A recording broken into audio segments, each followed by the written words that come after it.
One is, when you first lay eyes on the display home, and then you just have that initial 20-second connection with the salesperson. You're going to take in a lot of information. Term soft eyes is that you've got to take in a lot of information for their own safety, which is why they walk in slow. And I say, look, when you walk into a display home, have soft eyes.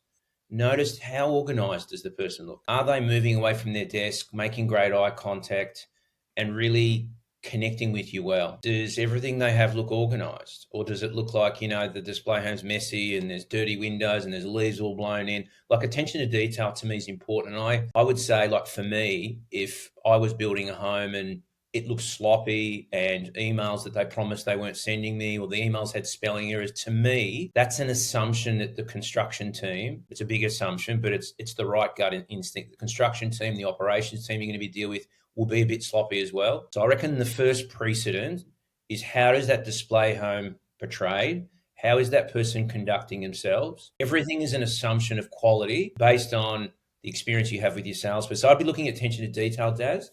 And I'd also be looking at, once again, is the ability for that person, and here's the thing, to make the complex seem simple. Because that's what I reckon the best do. Because it is quite complex, but the way they explain things, they explain it in a way that's really easy to understand, and they don't bombard you with big buzzwords. It's the fact that every time something's explained, they explain it in a really fresh, simple way. It's the connection, it's the genuine interest in me, it's the attention to detail. And because you're going to be with these people for a long time. So one of the tips I've given sales consultants over the years, given when you walk in a display home, if you walked into a display village and there was no signage at all, the question is, how do you pick your builder? What do you do?